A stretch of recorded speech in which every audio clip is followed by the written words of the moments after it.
Praise God. Hallelujah. Hallelujah. Hallelujah. கடைசியாக என்ன message கொடுத்த ஞாபகம் இருக்கா? அடுத்த எதை வச்சு சொன்னேன்? கிருபையை வச்சு சொன்னேன். கரெக்டாக. சரி, இன்னைக்கு என்ன நாள்? வாரத்தில் மாதத்தில் முதல் வாரம்.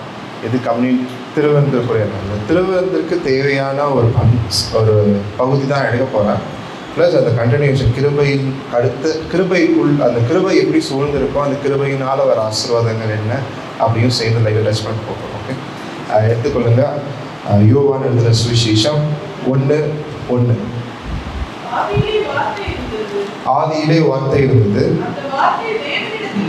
அந்த வார்த்தை தேவனிடத்தில் இருந்தது, அந்த வார்த்தை தேவனாய் இருந்தது. இதுல ஆதியிலே வார்த்தை இருந்தது. ஆதியில என்ன இருந்துச்சு? வார்த்தை. அந்த வார்த்தை மூலமா உலகம் கிரியேட் ஆச்சுன்னு சொன்னாங்க. இப்போ இன்னைக்கு நாம ஒரு திருவனந்தபுரத்துக்குள்ள போகும்பொழுது 2 விஷயம் முக்கியமா இருக்கு. என்னென்ன? சத்தம் கொஞ்சம் இன்னும் நம்ம இன்னும் 1 மணி ஆகலை. சரீரம், கர்த்தருடைய சரீரமும் ரத்தமும். அது என்னவா சொல்லுவாங்க? அப்பமும் ரசமும் சொல்லுவாங்க, திராட்சை ரசம்னு சொல்லுவாங்க. 2 விஷயம் இருக்கும். ஒன்று அப்பமும் திராட்சை ரசமும் சொல்லுவாங்க, சரீரமும் ரத்தமும் சொல்லுவாங்க. இப்போ இதில் இருக்க விஷயத்தில் முதல்ல எது ஆரம்பிக்குது? அப்பத்தில் ஆரம்பித்து எதில் முடியுது? ரத்தத்தில் முடியுது. அதுக்கு முன்னாடி என்ன இருக்குது? சுத்திகரிப்பு இருக்குது. கரெக்டாக. இப்போது எடுத்துக்கலாம். இதில் முதல்ல வசனம் எதில் என்ன சொல்கிறாரு? ஆதியில் ஒரு வார்த்தை இருந்துச்சா, அந்த வார்த்தை தேவனிடத்தில் இருந்துச்சா, அந்த வார்த்தை தேவனாக இருந்துச்சு. அவர் ஆதியிலே தேவனோடு இருந்தார், சகலமும் அவர் மூலமாய் உண்டாயிற்று, உண்டானது ஒன்று அவராலே அல்லாமல் உண்டாகவில்லை. அவருக்குள் ஜீவன் இருந்தது, அந்த ஜீவன் மனுஷனுக்கு இப்போ முதல்ல என்ன இருக்கு? ஒரு உலகத்தை உருவாக்குறாரு, அந்த உலகத்துல வார்த்தையை கொடுக்குறாரு, அந்த வார்த்தை மூலமா என்ன வருது? ஒளி வருது. அந்த ஒளிக்குள்ள என்ன இருக்கு? ஜீவன் இருக்கு. மனுஷனை எப்படி உருவாக்குறாரு? மனுஷனை உருவாக்கி வச்சிடறாரு, நாசியில சுவாசத்தை ஊதுறாரு. அந்த சுவாசம் உள்ள போய் அவனுக்குள்ள ஆவியை உயிர்ப்பிக்குது. அந்த ஆவி ஜீவாத்மாவா அந்த நாசியில சுவாசத்தை ஊதுனான்றால் அதுதான் அவருடைய ஆவியை ஊதும் போது அது என்ன ஆகுது? உள்ள போய் ஜீவாத்மா வரும். அவன் பாவம் செஞ்சா மரிச்சு போனான். இப்போ அவனுக்குள்ள இருக்க என்ன ஆயிடுச்சு? அந்த ஆத்மா அவன் என்ன பண்ணான்? மரித்து போனான். மரித்து போனான்னா ஆத்மா அது சரீரத்துக்கு ஆவி இல்லை. இப்போ அதுக்குள்ள மறுபடியும் என்ன கொண்டு வரணும்? ஜீவனை கொடுத்தாதான் அந்த மறுபடியும் மனுஷன் என்ன பண்ணுவான்? கர்த்தருக்குள்ள உருப்பான். இதுதான் நடக்க போகுது. ஸோ கர்த்தர் எல்லாத்தையும் படைச்சிட்டாரு. படைச்சு அவனுக்குள்ள நாசில சுவாசத்தை ஊதி அவனுக்குள்ள ஜீவன் கொடுத்தவன் இப்போ என்ன போயிட்டான்? செத்து போயிட்டான், மரிச்சு போனான். இப்போ அவனுக்குள்ள மறுபடியும் ஜீவன் கொடுக்கறதுக்காக கர்த்தர் ஒரு பெரிய விஷயத்த பண்றாரு. அதுதான் என்ன? அவருடைய மரித்தல், அவருடைய சிலுவையில மரிக்கிறது. என்ன ரீசனுக்காக மரிக்கிறாரு? ஒருவன் பாவம் செஞ்சா மரிக்கணும். அப்போ அவன் பாவம் செஞ்சு மரிக்கலன்னா அவனுக்கு பதில் என்ன பண்ணணும்? ஒரு ஆடு எடுத்துட்டு போய் பலி செலுத்தணும். இது பழைய பாடின் நியாயப்பிரமாணம். இப்போ புதிய பாடி நியாயப்பிரமாணத்துல என்ன சொல்றாரு? நீ அவ்வளோ தூரத்துக்கெல்லாம் போக வேணாம், உனக்காக நானே என்ன பண்றேன்? உனக்கு நானே மரிக்கிறேன் அப்படின்னு சொல்றேன். ஸோ கர்த்தர் இதை செய்யறதுக்கு முன்னாடி ஒரு 7 விஷயத்த சொல்லிட்டு போறார். இது தான் எத்தனாவது மாதம்? 7வது மாதம். இந்த 7வது மாதம் 7னா என்ன? முழுமைன்னு சொல்லுவாங்க. என்னது? குறைவற்றது எல்லாம் நிறைவாக்கப்படுகிற நேரம் தான் 7வது மாதம். அப்போ முழுமையாக இருக்கிறது தான் 7. இந்த 7ன்றது யோவான் கர்த்தர் ஒரு பழைய ஏற்பாட்டில் ஒரு சொல்வார், நானாகவே இருக்கிறேன், அப்படி இருக்கிறவராக இருக்கிறேன்னு ஒரு வசனம் ஒன்று. எதில் சொல்லுவேன்னா எக்ஸோடஸ் 14:1-3:14 நினைக்கிறேன். யாத்ராகமம் 3:14 அதில் என்ன சொல்வார்? நான் ஹூ ஐ ஆம் அப்படின்னு சொல்லுவார். அதாவது இருக்கிறவராகவே இருக்கிறேன். அவரை பற்றி சொன்ன ஒரே ஒரு இடம் அதுதான், நான் இருக்கிறவராகவே இருக்கிறேன். அவர் சொல்ல, நான் எல்ஷடாயின்னு இருக்காங்க எல்லாரும், நீ சர்வ உள்ளவர் எல்லாமே சொல்லலாம். ஆனால் அவரை பற்றி சொன்ன சில விஷயங்கள்ல தான் நான் பார்க்க போகிறோம். அப்படி சொல்லிட்டு புதிய பாட்டில் அவர் நானே அப்படின்னு சொல்லிட்டு ஒரு 7 இடத்துல தான் சொல்லியிருக்கிறார். நானே அப்படின்ற ஒரு 7 இடத்துல சொல்லியிருக்கார். இதுக்குள்ள என்ன இருக்கு அப்படின்னு சொன்னா கர்த்தருடைய அப்பமும் இருக்கு, சரி திராட்சை ரசமும் இருக்கு. முதல்ல வசனத்தை ஃபுல்லாக வாசித்துருவோம், அதுக்கப்புறம் இருக்கிற எல்லாத்தையும் வசனம். யோவான் எழுதின சுவிசேஷம் 6:35. கர்த்தர் முதலா நானே அப்படின்னு சொல்ற விஷயத்தோட முதல் இயேசு அவர்களை நோக்கி, ஜீவ அப்பம் நானே, என்னிடத்தில் வருகிறவன் ஒரு காலம் பசியடையா. இப்போ என்ன சொல்றாரு இயேசு கிறிஸ்து? என்ன சொல்றாரு? ஜீவ அப்பம். முதல்ல என்ன சொல்றாரு? இப்போ என்ன சொல்றாரு? தத்துவம் வந்து நம்ம ஏன்னா நான் தூங்க வச்சிடக்கூடாது உங்களை, அதனால கொஞ்சம் அப்படியே போவோம். ஜீவாப்பம் இது என்ன கர்த்தர் சொன்ன முதலாவது வார்த்தை. எப்போ? இயேசு கிறிஸ்து சொன்ன முதல் நான் அவரை பற்றியான சொல்லப்பட்ட ஒரு விஷயம். ஜீவாப்பம் நான். 2வது வசனம் வாசிக்கலாமா? யோவான் எழுதின சுவிசேஷம் 8:12. மறுபடியும் இயேசு ஜனங்களை நோக்கி, நான் உலகத்திற்கு ஒளியா இருக்கிறேன், என்னை பின்பற்றுகிறவர் இரவிலே நடவாமல். என்ன சொல்றாரு இங்க? உலகத்திற்கு ஒளியாய். அவர் யாரா இருக்காரா? ஒளி. இங்கிலீஷ்ல I am the light of the world அப்படின்னு சொல்றாரு. நான் உலகத்திற்கு ஒளியா இருக்கிறேன். இது 2வது வசனம். 3வது வசனம் வாசிங்க. யோவான் எழுதின சுவிசேஷம் 10:9. நானே வாசல். நானே வாசல். இயேசு கிறிஸ்து யாரா? வாசல். அடுத்த வசனம் யோவான் 10:11. நானே நல்ல மேய்ப்பன். நானே நல்ல மேய்ப்பன். கர்த்தர் யாரா இருக்கிறாரு? நல்ல மேய்ப்பனா இருக்கிறார். அடுத்த வசனம் யோவான் 11:25. நிறைய நானே உயிர்த்தெழுதலும் ஜீவனுமாய் இருக்கிறேன். முதல்ல என்ன சொன்ன? நானே ஜீவாப்பம் நானே. 2வது என்ன சொன்ன? நானே ஒளியா இருக்கிறேன். 3வது நானே வாசல். 4வது நானே நல்ல மேய்ப்பன். 5வது என்ன சொல்ற? உயிர்த்தெழுதலும் ஜீவனுமாய் இருக்கிறேன். அடுத்து 6வது யோவான் 14:6. அதற்கு இயேசு, நானே வழியும் சத்தியமும் ஜீவனுமாய் இருக்கிறேன். நானே வழியும் ஜீவன். அடுத்து 7வது கடைசிது யோவான் 15:1. நானே மெய்யான திராட்சை கொடி. அல்ல கவனிச்சு பாருங்கன்னா, எதுல ஆரம்பிச்சாரு? அப்பத்துல ஆரம்பிச்சாரு. எங்க முடிச்சிருக்கிறாரு? முடிச்சிருக்காரு. இப்போ யோவான்ல முதல் அதிகாரத்தை எதுல ஆரம்பிச்சிருப்பாருன்னா ஜீவாப்பம் நானே இருப்பார். கடைசியா கொண்டு போய் ஆவியில முடிச்சிருப்பார். இதுக்கும் ஆவிக்கும் சம்பந்தம் இருக்கு. இப்போ முதலாவது எடுத்துக்கும் அவர் அது 6:30 வாசிங்கன்னா, யோவான் எழுதின சுவிசேஷம் 6.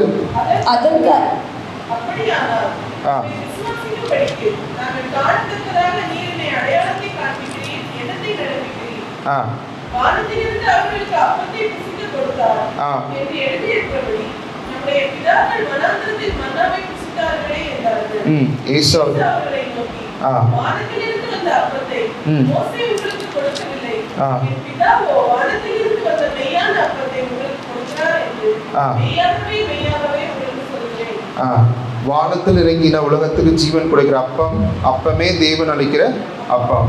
அப்பொழுது அவர்கள் அவரை நோக்கி, ஆண்டவரை, இந்த அப்பத்தை எப்பொழுது எங்களுக்கு கொடுக்க வேண்டும் என்றார். இயேசு அவர்கள் நோக்கி, ஜீவாப்பம் நானே, என்னிடத்தில் வருகிறவன் ஒரு காலமும் பசி அடையான், என்னிடத்தில் விசுவாசமாக இருக்கிறவன் ஒரு காலமும்.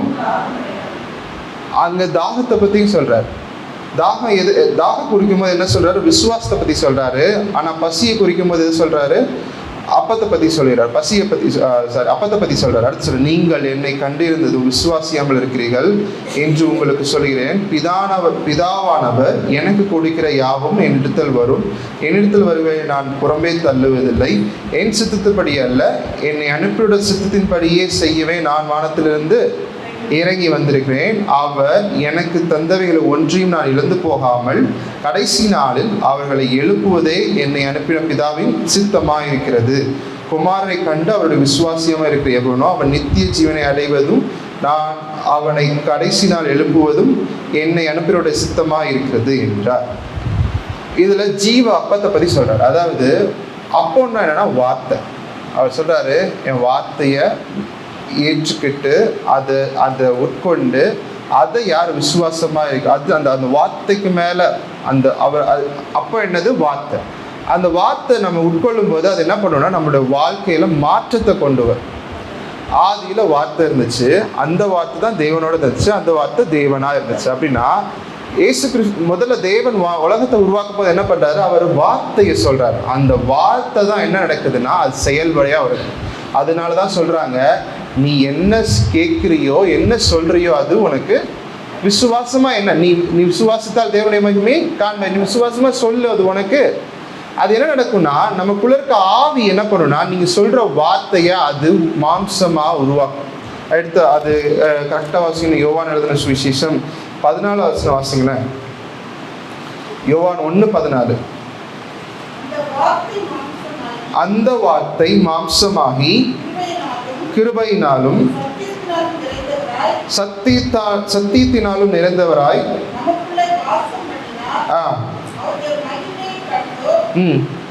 அது பிதாவுக்கு ஒரே பேருடைய மகிமையை ஏற்ற மகிமையாக. மகிமை வேணும்னா என்ன வேணும்? வார்த்தை வேணும். முதல்ல வார்த்தை வந்துச்சு, உலகத்தை உருவாக்குனாரு. அவர் சொன்னார் வெளிச்சம் உண்டாக கடவுது அப்படின்றாரு. அந்த வார்த்தை செயல்படுச்சு. அந்த செயல்படுறதுனால என்ன வந்துச்சுன்னா மகிமை வந்துச்சு. முதல்ல நம்ம என்ன பண்றோம்? அப்பத்தை சாப்பிட்றோம். அந்த அப்பம் என்ன பண்ணுதுன்னா உள்ள போய் இது தேவனுடைய சரீரமா இருக்கிறது, இதை வாங்கி புசியுங்கள் அப்படின்னு சொல்றோமா? அது உள்ள போய் என்ன நடக்குதுன்னா அது செயல்படுது. எப்படி செயல்படுதுன்னா அவரை போலயே மாற்றுவதற்காக செயல்படுது நம்மளோட வாழ்க்கையில. நான் இன்னைக்கு சொல்றது எல்லாமே நான் உங்களுக்கு ஆசீர்வாதத்தை பத்தி 4-5 வசனத்தை சொல்லிட்டு இந்த வசனத்தின்படி உங்களை ஆசீர்வதிக்கலாம்னு சொல்லலாம். ஆனா நான் சொல்றது நீங்க உங்களுடைய ஆசீர்வாதத்தை நீங்களே பெற்றுக்கொள்வதற்கான வழிகளை தான் நான் சொல்றேன். நான் உங்களுக்கு சொல்ற ஆசீர்வாதத்தினால விட கர்த்தர் உங்களுக்கு, ஆபிரகாம்கிட்ட போய் யாராவது நீ ஆசீர்வாதமா இருப்பான்னு சொன்னாரு, அவர் விசுவாசித்தாரு, தேவனுடைய மகிமை வாங்கினார். அதுதான் நான் உங்களுக்கு நீ சொல்றேன். நீங்க விசுவாசித்தீங்கன்னா கர்த்தர் சொல்றாரு, நான் உங்ககிட்ட ஒரு வார்த்தையை கொடுப்பேன், உங்ககிட்ட என்ன கொடுத்துருக்கேன், என்னோட அப்பத்தை கொடுத்துருக்கேன். அந்த அப்பத்தை உட்கொள்ளும் போது என்ன நடக்குதுன்னா உனக்கு உள்ள போய் அது மாம்சமா மாறுது. அது என்ன போல ஒரு மாற்றத்தை கொண்டு வருது. அந்த கொண்டு வரும்போது என்ன நடக்குதுன்னா அது உள்ள போன என்ன நடக்குதுன்னா வெளிச்சத்தை கொடுக்குது. எடுத்து வாசிங்களா, யோவான் எழுதின சுவிசேஷம் 8:12 வாசிங்களா. மறுபடியும் இயேசு ஜனங்களை நோக்கி, நான் உலகத்திற்கு ஒளியா இருக்கிறேன், என்னை பின்பற்றுகிறவன் இருளிலே நடவாமல் ஜீவ ஒளியை அடைந்திருப்பான் என்றார். போதும். இப்போ இந்த வசனம் சொல்றதுக்கு முன்னாடி என்ன நடக்குது அப்படின்னு சொன்னா, விபச்சார ஸ்ரீ வந்து எல்லாரும் அவளை கல்லெறிஞ்சு கொல்லணும்னு சொல்றாங்க. அப்போ விபச்சார ஸ்ரீ, அப்போ உங்களை யாராவது குற்றம் இல்லாமல் இருந்தால் அவனை கல்லெறிஞ்சு கொள்ளுங்கன்னு கர்த்தர் சொல்றாரு. உடனே எல்லாரும் விட்டுட்டு போயிடுறாங்க. அப்போ வந்து அந்த ஸ்ரீ வந்து சொல்றா, ஸ்ரீயே உன்மேல் குற்றம் சாட்டினவர் எங்கே, ஒருவனையும் நான் உன்னை அக்னிக்குள்ளாக தீர்க்கவில்லையே. அதற்கு அவள், இல்லை என்று சொன்னால், நானே உன்னை அக்னிக்குள்ளாக தீர்க்கவில்லை, நீ இப்போ இனி பாவம் செய்யார். இந்த அப்பம் போய் என்ன நடக்குது? மாற்றம் வருது. மாற்றம் வந்து என்ன நடக்குது? நம்முடைய பாவங்கள் எல்லாவற்றையும் மன்னிச்சு, அதாவது நம்ம என்ன செய்யணும், பாவம் பண்ணோடனே மறிச்சு போயிட்டோம்னா அது எல்லாமே என்ன செய்யணும், பழையவர்கள் எல்லாமே ஒளிஞ்சிருச்சு, அது அழுகி போச்சு. இப்போ கர்த்தர் அந்த அழுகி போன இடத்துல என்ன நடக்குதுன்னா அவரோட அப்பம் உள்ளே போய் அந்த வெளிச்சத்தை கொடுத்து அது அங்கே உள்ள ஒரு மகிமையை உருவாக்கும். அந்த கிருபையினால் என்ன நடக்குதுன்னா ஒரு மாம்சத்தை உருவாக்கி நம்மளுடைய சரீரத்தை முழுமையாகவே அவரை போல மாற்றுது. எப்படி? வெளிச்சம் உள்ள போய் மாற்றத்தை கொடுக்குது. அடுத்து அதனால தான் சொல்றாரு, அந்த அவர் எப்பயுமே இந்த வசனங்கள் எல்லாம் சொல்றதுக்கு முன்னாடி ஒவ்வொரு விஷயங்கள் நடக்கும். இந்த 8வது அதிகாரத்தை பார்த்தீங்கன்னா ஸ்திரீயை பற்றி பேசியிருப்பாரு. அதே போல் அந்த 6வது அதிகாரம் அப்பத்தை பற்றி பேசும்போது பார்த்தீங்கன்னா அப்பம் இல்லாமல் பசி மண்ணா 5, அதாவது அதுலேயும் பாருங்களேன், கரெக்டாக பார்த்தீங்கன்னா நான் அதுக்கு இன்னும் எக்ஸ்ப்ளனேஷன் பார்த்துட்ருக்கேன். 5 அப்பம் 2 மீன் இருக்கும். மொத்தம் 7 விஷயங்கள் அங்கே இருக்கும். 5 அப்பம் 2 மீன். 5 அப்பத்தை குறிக்கிறது எல்லாமே எப்படி வந்து ஒரு மக்கள் வந்து பிரிஞ்சு போய் எங்களுக்கு ஒரு ராஜா வேணும்னு சொல்லிட்டு சவுலை வச்சு, சவுல் வந்து இல்லாமல் தாவீதை கொண்டு வர்றதுக்காக கோலியாத்தை கொண்டு வந்தாரோ, அந்த 5 கற்களை வச்சு எப்படி இது பண்ணாரோ, இங்கேயும் பாருங்கன்னா 5 அப்பம் தேவன் இருந்தார். தேவனோட பேச்சை கேட்காம அவங்க ஒரு ராஜாவை ஏற்படுத்தி பாவத்துக்குள்ளே போனாங்க. அப்போ கிறிஸ்துவே நானே பலியாக வரேன். தேவன் என்ன சொன்ன, ஆட்டுக்குட்டியை முதல்ல கொண்டாரு. சவுலை போல் ஆட்டுக்குட்டியை முதல்ல வந்து நீ இந்த ஆட்டுக்குட்டியை பலி செலுத்துறா, என்னை இப்போ பாவத்தை மன்னிச்சிடலான்னு சொல்கிறாரு. அவங்க அதை கேட்கல. அதுக்கு பதிலாக என்ன பண்ணிட்டார்? தாவீதை போல இயேசு கிறிஸ்து வந்துட்டார். நான் சொல்றது புரியுதா? சவுல் இருக்கிறாரு. சவுலுக்கு பதிலாக அவன் பாவம் இருந்தனால அவனை விட்டுட்டு என்ன பண்ணார்? ஒரு புதுசாக தாவீதை கொண்டு வர்றாரு. அவன் தாவீது போய் 5 கூழாங்கற்களை வச்சு என்ன செஞ்சான்? எரிஞ்சு கோலியாத்தை வெட் பண்ணான். இங்கே என்ன பண்ணுறாரு? நம்மளுக்கு ஒரு முதல்ல ஒன்று கொடுத்தாரு, ஒரு விஷயம் கொடுத்தாரு. நீ பாவம் செஞ்சுட்ட, போய் ஆடை பலி செலுத்துன்றாரு. இப்போ என்ன சொல்றாரு, நானே உனக்கு பலியாக வந்தேன்னு சொல்லிட்டு 5 அப்பமும் 2 மீனி வச்சு அவர் முதல் இதை ஸ்டார்ட் பண்ணுறாரு. பெரிய மிராக்களை ஸ்டார்ட் பண்ணுறாரு. 5 அப்பத்தையும் 2 மீனி வச்சு பெரிய மிராக்களை ஸ்டார்ட் பண்ணுறாரு. அப்படி நடந்துட்டு இருக்கும்போது எல்லா மிராக்களும் பார்க்குறாங்க. பார்க்கும்போது அவங்க சொல்கிறாரு, நீ பசிக்காக தான் என்கிட்ட வந்திருக்கிற, அதாவது நீ இப்போதைக்கு இதை எப்படியோ சமாளித்து ஓட்டிடலான்னு தான் வந்திருக்க. நான் இப்போதைக்கு சொல்ல, நிரந்தரமான வாழ்க்கை மாற்றத்தை உனக்கு தர்றதுக்காக தான் கிறிஸ்துவாக நான் உலகத்திற்கு வந்தேன், உனக்கு நான் ஜீவபமாக இருக்கிறேன் அப்படின்னு சொல்கிறார். புரியுதா? அதாவது அந்த அப்பம் புஷ்ட போனவங்க என்ன பண்ணாங்க, மறுபடியும் இயேசு கிறிஸ்துவை தேடி வர்றாங்க. எதுக்காகனா சாப்பிட்றதுக்காக வர்றாங்க. அவர் அதில் சொல்லுவார், அந்த வசனத்தில் சொல்லுவார், 6வது அதிகாரம் 26, 27 வாசிங்களேன். இயேசு அவர்களுக்கு பிரதியுத்தரமாக, நீங்கள் அற்புதங்களை கண்டதினால் அல்ல, நீங்கள் அப்பம் புசித்து திருப்தியானதினாலேயே தேடுகிறீர்கள் என்று மெய்யாகவே மெய்யாகவே உங்களுக்கு சொல்லுகிறேன். அழிந்து போகிற போஜனத்திற்காக அல்ல, நித்திய ஜீவன் வரைக்கும் நிலைநிற்கிற போஜனத்திற்காகவே கிரியை நடப்பியுங்கள். அதை மனுஷகுமாரன் உங்களுக்கு கொடுப்பார். அவரின் பிதாவாகிய தேவன் முத்திரித்திருக்கிறார் என்றார். ஆமென். எதுக்காக ஜனங்கள் வந்தாங்க? அழிஞ்சு போற அப்பத்தை தேடி வந்தாங்க. கிறிஸ்து சொல்றாரு, நான் அழிஞ்சு போன அப்பத்தை உனக்கு தரல, நான் என்னோட ஜீவ அப்பத்தையே, நான் ஜீவ வார்த்தையே உனக்குள்ள தர்றேன். அந்த ஜீவ வார்த்தை உனக்குள்ள போய் ஒளியா இருக்கும். அந்த ஒளி உன்னுடைய பாவத்தை எல்லாவற்றையும் மன்னிச்சு, ஒளி வந்துச்சுன்னா என்ன, இருள். பாவம் செஞ்சுட்டா எங்க போயிடுவாங்க? இருளுக்குள்ள போயிடுவாங்க. எடுத்து வாசிங்க, ஆதியாகமம் 1:2 வாசிங்க. ஆதியாகமம் 1:2. ஆதியாகமம் 1:2. ஒழுங்கின்மையும் வெறுமையுமாயிருந்தது. ஆழத்தின் மேல் இருள் இருந்தது. ஆழத்துல இருள் இருந்துச்சு. தேவ ஆவியானவர் ஜலத்தின் மேல் அசைவாடி கொண்டிருந்தார். தேவன் வெளிச்சம் உண்டாக கடவது என்றார். போதும். இப்ப தேவ ஆவியானவர் ஜலத்தின் மேல் அசைவாடிட்டு இருந்தார். என்ன சொன்னார்? வெளிச்சம் உண்டாக வேண்டும். வெளிச்சம் வர்றதுக்கு முன்னாடி என்ன இருக்கு? ஆவியானவரை பத்தி பேசணும். அப்ப இங்கேயும் பேசியிருக்கணும்ல, கரெக்டா? அப்ப என்ன சொல்ற, வார்த்தை வந்துருச்சு. ஆதியிலே வார்த்தை இருந்துச்சு, அந்த வார்த்தை எல்லாத்தையும் உருவாக்குன்ற தேவ. அப்போ வெறுமை இருக்கு, கர்த்தர் வார்த்தையை அனுப்ப போறாரு. அப்போ தேவ ஆவியானவர் ஜலத்தின் மேல அசைவாடி இருக்கும்போது என்ன நடக்குது? வெளிச்சம் வருது. இந்த வெளிச்சத்துக்கும் வார்த்தைக்கு நடுவில் என்ன இருக்குது? ஆவியானவர் இருக்கிறார். எடுத்து வாசிங்களேன், யோவான் எழுதின சுவிசேஷம் 7:37 வாசிங்களேன். பண்டிகையின் கடைசி நாளாகிய பிரதான நாளிலே அவர் ஜீவ தண்ணீரை பத்தி 2 இடத்துல சொல்லியிருப்பாரு. இங்க ஆதியில என்ன நடந்துச்சோ அதே தான் இங்கேயும் நடக்கும். ஜீவ தண்ணீரை 2 இடத்துல சொல்லியிருப்பாரு. ஒன்று யோவான் 4 சமாரிய பெண்ணுக்கிட்ட சொல்லுவாரு. 10வது வசனம், தாகத்துக்கு தான் கேட்பாரு. 10வது வசனத்தை கேளுங்களேன், வாசிங்களேன். இயேசு அவருக்கு பிரதியுத்தரமாக, நீ தேவனுடைய ஈவையும் தாகத்துக்கு தா என்று உன்னிடத்தில் கேட்கிறவன் இன்னார் என்பதையும் அறிந்திருந்தானால் நீயே அவனிடத்தில் கேட்டிருப்பாய், அவன் உனக்கு ஜீவ தண்ணீரை கொடுத்திருப்பார் என்றார். ஆமென். அவர் உனக்கு ஜீவ தண்ணீரை பத்தி பேசிட்டார். எங்க 4வது வசனத்துல பேசிட்டு அப்புறம் ஜீவப்பத்தை பத்தி பேசுறாரு. தாகத்துக்கு ஜீவ தண்ணீர் எதை குறிக்கும்னா ஆவியை பத்தி குறிக்கும்.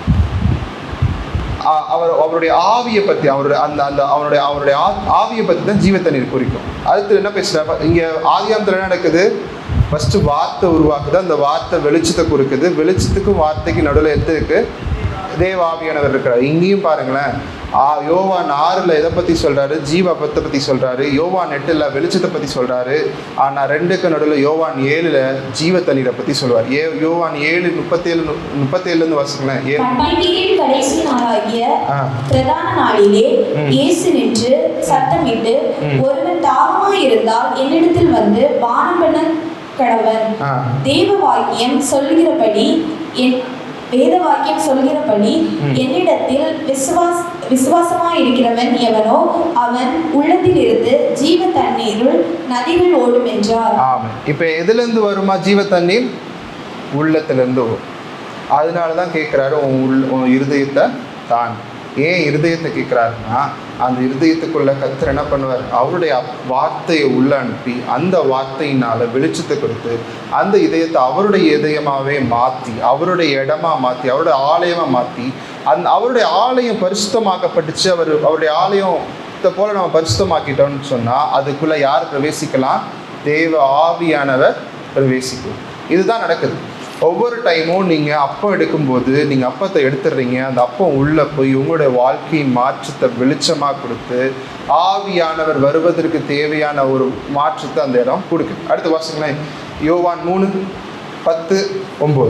நானே வாசல், என் வழியாய் ஒருவன் உட்பிரவேசித்தால் அவன் ரட்சிக்கப்படுவான், அவன் உள்ளும் புறமும் என்று மேய்ச்சலை கண்டடைவான்.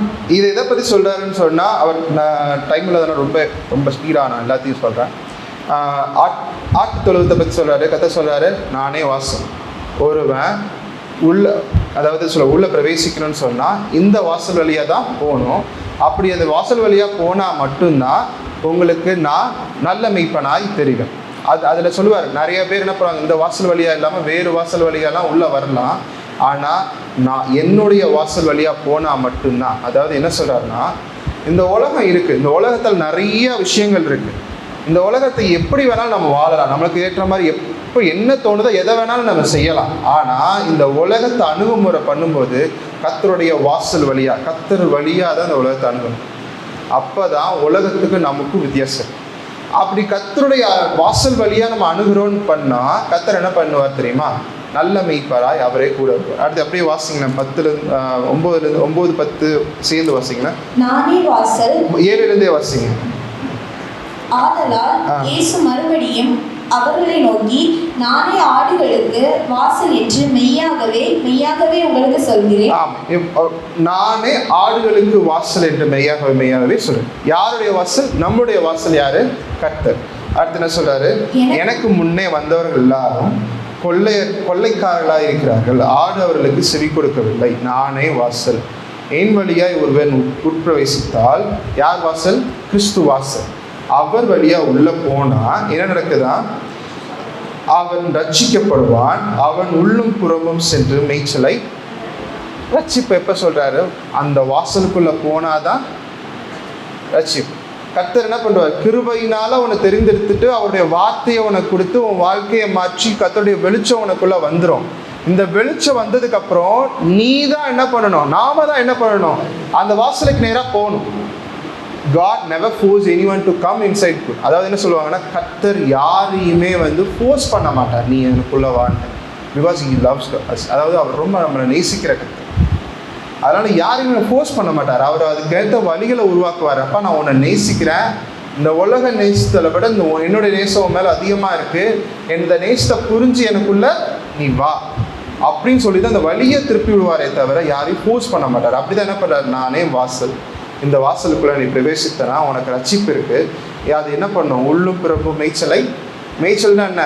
இது வரைக்கும் பார்க்காத எல்லா விதமான ஆசீர்வாதமும் உள்ளும் சரி புறம்பும் சரி. அதாவது ஆவிக்குரிய தன்மையும் சரி, புறம்பு உலக பிரகார ஆசீர்வாதத்திலையும் சரி, ஒன்று என்ன பண்ணுவேன்? மேய்ச்சல் அடைய வைப்பேன். அடுத்து வாசிங்க. திருடன் திருடவும் கொல்லவும் அழிக்கவும் வருகிறானே அன்றி வேறொன்றுக்கும் வரான். நானே அவைகளுக்கு ஜீவன் உண்டாயிருக்கவும் அது பரிபூர்ணப்படவும் வந்தேன். அந்த வாசலுக்குள்ள என்ன இருக்குன்னு சொல்லிட்டாரு. இப்ப அடுத்த சொல்றாரு, நானே நல்ல மீட்பன். நல்ல மீட்பன் ஆடுகளுக்காக தன் ஜீவனை கொடுக்கிறான். இப்பதான் நம்ம என்ன பண்ணுறோம்? அப்பத்தை எடுத்து சாப்பிட்றோம். அந்த அப்பம் சாப்பிட்டோன்னே உள்ளே போய் ஒளியை கொடுக்குது. ஒளியை கொடுத்தோடனே நம்மளுக்குள்ள வெளிச்சம் வந்துடுது. இந்த வெளிச்சம் என்ன பண்ணுதுன்னு சொன்னால், கர்த்தருடைய அன்பை புரிஞ்சு இந்த வெளிச்சம் அந்த வாசலுக்கு நேராக போகுது. அந்த வாசலுக்கு நேராக போனே கர்த்தர் சொல்கிறாரு, அப்பா நீ பாவம் செஞ்ச, உன்னை மன்னிச்சிட்டேன், இந்த கல்வாரி ரத்தத்தினால உன்னை கழுவிட்டேன், இதனால என்ன பண்ணுறேன்னா உன்னை நான் மீட்டு கொள்கிறேன். அப்போ தான் சொல்கிறார், உனக்கு பதிலாக நான் என்ன பண்ணுறேன்? ஜீவனை கொடுக்குறேன்னு சொல்கிறாரு. அடுத்து வாசிங்களேன், மேய்ச்சல் 12ஆம் வசனம் வாசிங்க. மேய்ப்பனா இருந்தவரும் ஆடுகள் தனக்கு சொந்தமல்லாதவனான கூலியால் ஓநாய் வருகிறதை கண்டு ஆடுகளை விட்டு ஓடி போகிறான். அப்பொழுது ஓநாய் ஆடுகளை பீறி அவைகளை சிதறடிக்கும். நான் ஏன் இந்த வசனம் பர்டிகுலரா வாசிக்க சொன்னேன்னா, ஓநாய்ன்றது உலகம். நம்ம உலகத்துக்கு பின்னாடி போகலாம், அந்த உலகத்தில் இருக்க விஷயத்தை நம்பி போகலாம். ஆனால் அது ஒரு நாள் நம்ம என்ன பண்ணி போட்டுறோம்? விட்டுட்டு போயிடும். உலகம் அழிஞ்சு போகும். ஆனால் அழியாத என்றைக்கும் உள்ள ஒரே கர்த்தர் நம்முடைய கர்த்தர் தான். அவர் நம்மளோடு இருப்பார். அடுத்தடுத்து வாசிங்கன்னா 4 வருஷம் முடிஞ்சிச்சு. அவர் யாராக இருக்கிறார்? நமக்கு ஜீவப்பனாக இருக்கிறாரு. அந்த அப்பா வார்த்தை நம்மளுக்குள்ளே போய் என்ன பண்ணுது? ஜீவ ஒளியை தருது. அந்த ஜீவ ஒளி கர்த்தருக்கு நேராக வாசலுக்குள்ள பிரவேசிக்க வைக்கிறது. அந்த பிரவேசிக்கிற வழி என்ன பண்ணுது? நல்ல மெய்ப்பர், நம்மளை ரட்சிக்கப்பட்டு நல்ல மெய்ப்பர் கூட நம்ம செய்கிறார், நம்ம கூட கூட்டிகிட்டு போகிறார். எங்கே கூட்டிகிட்டு போகிறாரு? யோவான் 11:25 வாசிங்க. அந்த சமயத்தில் அவருடைய சீஷரில் இயேசுவுக்கு அன்பாயிருந்த ஒருவன் இயேசுவின் மார்பிலே சாய்ந்து கொண்டிருந்தான். யோவான் 11:25. இயேசு அவளை நோக்கி, நானே உயிர்த்தெழுதலும் ஜீவனுமாய் இருக்கிறேன். என்னை விசுவாசிக்கிறவன் மரித்தாலும் பிழைப்பான். ஆமென். இப்போ என்ன சொல்றாரு? நல்ல மெய்ப்பனா இருந்து சொன்னா, எப்பா நான் உனக்கு பதிலாக என்ன பண்ணுறேன்? நான் என்ன செய்கிறேன்? மரிச்சு போகிறேன். நான் மரிச்சு போகிறனால என்ன ஆகுது? நானே உயிர்த்தெழுதலும் ஜீவனுமா இருக்கிறேன். இதை எல்லாத்தையும் சொல்லும்போது அவர் ஒவ்வொன்றையும் எக்ஸாம்பிள் பண்ணுறாரு. அதுதான் ரொம்ப ரொம்ப ரொம்ப டிஃப்ரெண்ட்டான விஷயமே. அவர் அன்பு அதில் அழகாக சுட்டி காட்டுறாரு.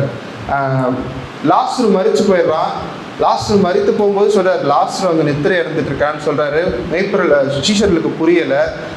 அப்போ தான் சொல்கிறாரு, லாஸ்ரு மரித்து போயிட்டா, நம்ம போகலாம் வாங்க அப்படின்றாரு. அப்போது அந்த இடத்துல மகத்தால் ஒரு வார்த்தை சொல்லுவாள். யோவான் 11:21 வாசிங்களேன்.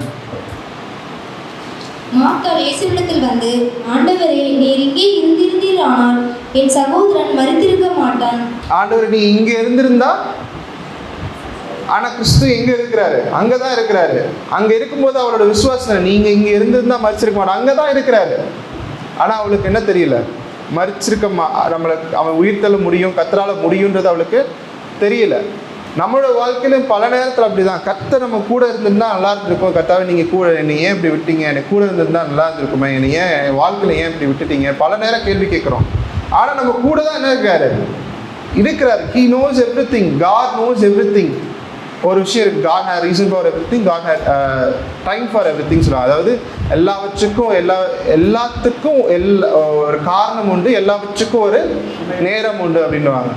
அது எதனாலனா, நம்ம வாழ்க்கையில் எப்போ எதை பண்ணணும்னு யாருக்கு தெரியும்? கர்த்தருக்கு தெரியும். நீ இந்த டைமில் நீ இப்படி தான் இருக்கணும், நீ இப்படி தான் பண்ணணும் அப்படின்றது யாருக்கு தெரியும்? கர்த்தருக்கு நல்லாவே தெரியும்.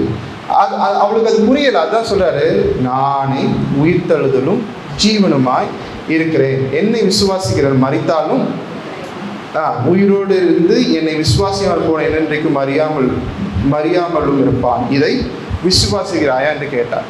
இப்போ என்ன நடக்குது?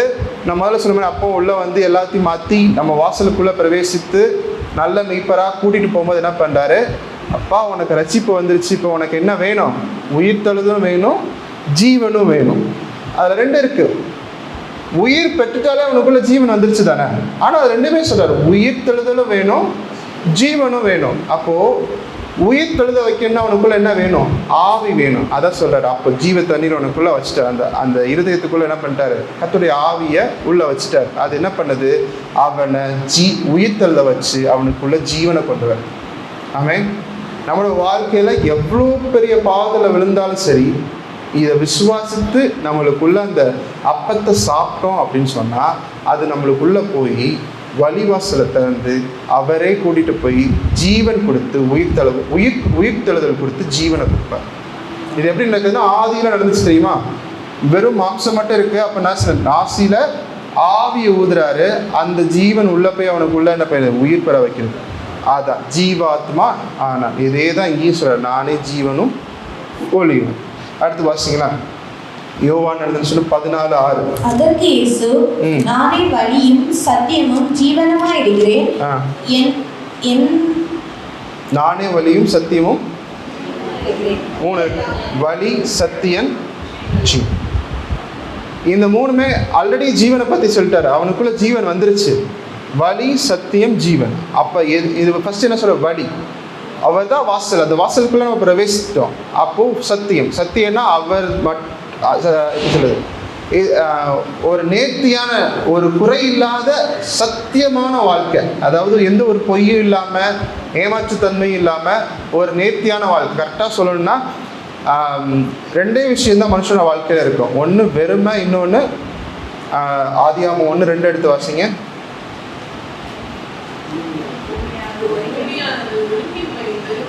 ஒழுங்கின்மையும். சத்தியம் இருந்துச்சுன்னா ஒழுங்கின்மை வராது. உண்மைதானே? ஒரு வாழ்க்கையில் சத்தியம் இருந்துச்சுன்னா ஒழுங்கின்மை வராது. வெறுமை எப்போ போகும்? அதில் வழி, அவருடைய வழியில் போகணும்னு சொன்னால் நம்மளோட வாழ்க்கையில் வெறுமை இருக்காது. ஏன்னா ஜீவ வாழ்க்கையில் வெறுமை கிடையாது. ரெண்டே விஷயந்தான் நம்ம வாழ்க்கையில். எல்லாமே ஒழுங்கின்மைனா எது? பாவத்துக்குள்ளே விழுகிறது எல்லாமே ஒழுங்கின்மையில் வரும். வெறுமைனா என்ன? ஆசீர்வாதம் எல்லாமே, குறைகள் எல்லாமே எதில் வரும்? வெறுமையில் இருக்கும். இந்த ரெண்டு தான் நம்ம வாழ்க்கையில் இருக்க பிரச்சனையே. நமக்குள்ளே நிறைய விஷயங்கள் இருக்கலாம், ஐயோ இது பிரச்சனையாக்கா அது பிரச்சனை. ரெண்டு தான், ஒன்று வெறுமை, இன்னொன்று ஒழுங்கின்மை. இந்த ரெண்டுக்கும் அவர் சொல்கிறாரு, ஒன்றுக்கு என்ன சொல்கிறாரு?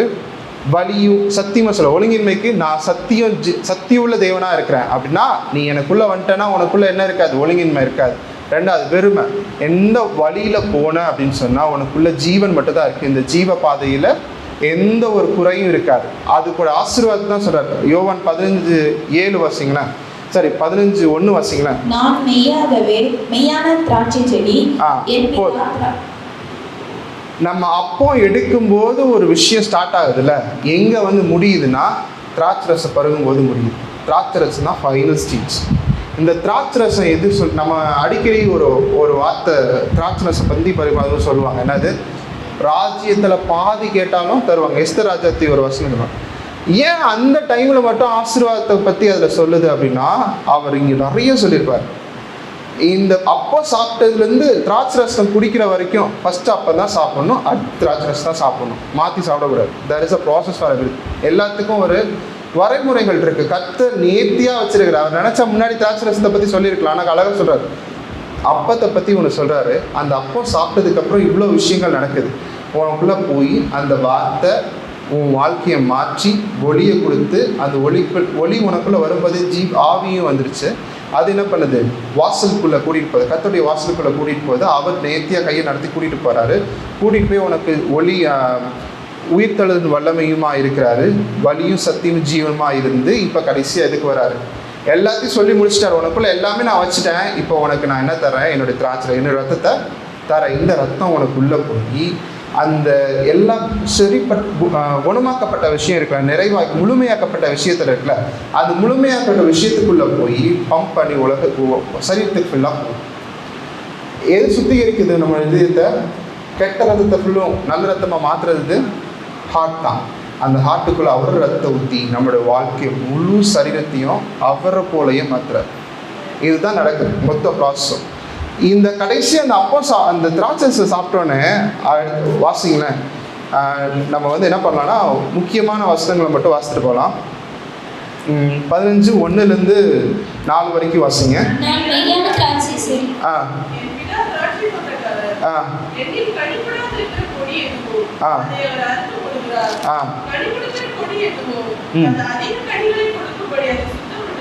ஆமாம், இப்போ கனி கொடுக்குற கொடிக்கு மட்டும்தான் அவர் அதிக கனி கொடுக்க முடியும். பண்றாரு? சுத்தம் பண்றாரு.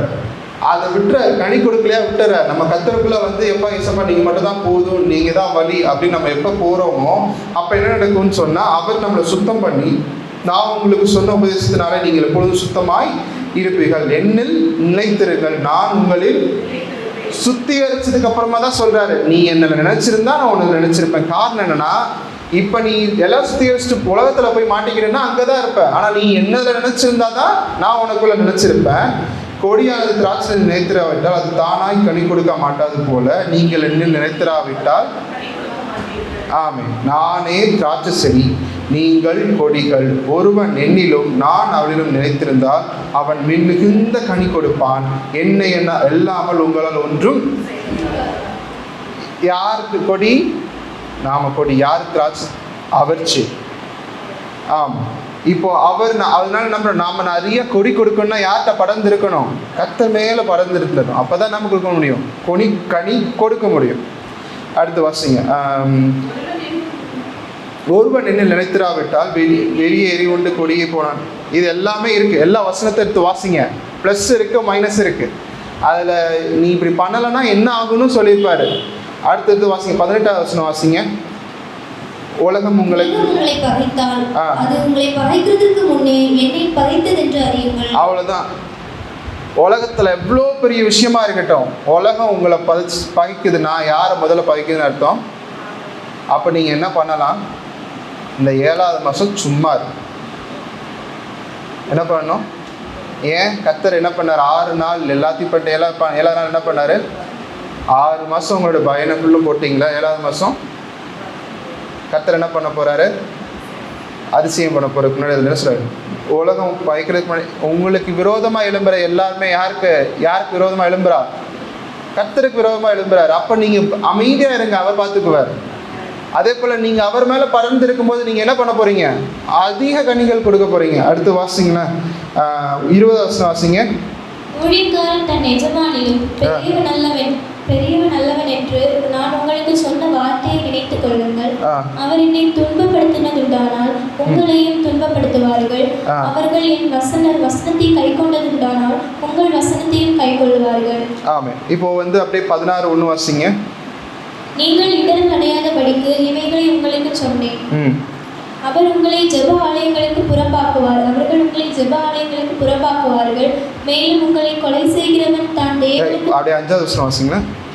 இப்பொழுது நான் என்னை அனுப்பினவரிடத்திற்கு போகிறேன். எங்கே போகிறேன் என்று உங்களில் ஒருவனும் என்னை கேட்கவில்லை. அப்படியே வாசிங்க. ஆனாலும் நான் இவைகளை உங்களுக்கு சொன்னதினால் உங்கள் இருதயம் துக்கத்தினால் எழுந்திருக்கிறது. நான் உங்களுக்கு உண்மையை சொல்லுகிறேன். நான் போகிறது உங்களுக்கு பிரயோஜனமாக இருக்கும். நான் போகிறதா இருந்தால் தேற்றரவாளன் வரான். நான் போவாயானில் அவர் உங்களிடத்தில் அனுப்புவேன். அவர் வந்து பாவத்தை குறித்தும் நீதியை குறித்தும் நியாயத்தீர்ப்பை குறித்தும் உலகத்தை கண்டித்தும் எல்லா விஷயத்தையும் குறித்து யார் சொல்லுவா? தேற்றவர். அப்படி ப்ராசஸை பாருங்களேன். அவர் ஃபஸ்ட்டு நம்ம இருதயத்தை குணமாக்குனார், அவரை போல் மாற்றினார், எல்லாத்தையும் செஞ்சு முடிச்சுட்டு கடைசியாக திராட்சரசத்தை குடிச்சு நீ கனி கொடு, நீ ஆசீர்வாதமாக இரு, நீ என்னை பறந்திருந்தா நீ எல்லா விதமான ஆசீர்வாதத்தையும் பெற்றுக்கொள்வ. உன்னை பகைக்கிறவன் என்ன பகைக்கிறான்னு அர்த்தம், உலகத்தை உனக்கு முன்னாடி எதிர்த்து தான் நிற்பான். ஆனால் நீ எனக்குள்ளே இருக்கிறனால உனக்கு முன்னாடி நான் உலகத்தை எதிர்த்து நிற்பேன், நான் ஜெயிப்பேன். அதே போல் நீ இருந்த அப்படின்னு சொன்னால் உனக்குள்ளே யார் வருவா? தேற்றரவாளன் வருவார். அவர் வந்து வழியை ஆயத்தம் பண்ணுவார். எப்படிப்பட்ட வழிகளை சொன்னார்? அவர் வந்து பாவத்தை குறித்தும் நீதியை குறித்தும் நியாயத்தீர்ப்பை குறித்தும் உலகத்தை கண்டித்தும் எல்லா விதமான உனக்கு மொத்த கைடன்ஸும் அவர் தான். இதில் சொல்லப்பட்ட எல்லாமே அவர் கைட் பண்ணுவார். அவர் 7 வசனத்தில் சொன்னது ஆவியானவர் ஒரே வசனத்தில் சொல்லிட்டார். கரெக்ட் தானே? அவர் வந்து என்ன பண்ணுற? பாவத்தை குறித்து உன் வாழ்க்கையில் பாவம் இருந்துச்சுன்னா மறிச்சு போவோம். மறிக்கணுமா? அப்போ வேணும். அப்போ வந்தால் தான் ஒளி வரும். ஒளி வந்தால் உனக்குள்ள வெளிச்சம் வரும். அந்த வெளிச்சம் வந்தால் என்ன நடக்கும்? வாசல் வரும். அப்படி என்ன சொல்கிறாரு? பாவத்தை குறித்தும் நீதியை குறித்தும் நியாயத்தை குறித்தும் உலகத்தை கண்டித்தும் உணர்த்துவார். எல்லா விதமான வழியும் அவர் என்ன பண்ணுவார்? வாசலாக இருப்பார். இதுதான் அவர். எல்லாம் எதிர்ச்சிக்கலாமா? இன்னும் முடிக்கலை, கொஞ்சம் பேர் தூங்குறீங்க. அதனால் நிப்பாட்டி விட்டு ஒரு 5 நிமிஷம் அப்படியே பிரசங்கத்தை சொல்லி முடிச்சிடலான்ட்டு எந்திரிச்சிங்க. எல்லாம் எந்திரிச்சிங்க. அப்படியே கண்களை மூடி.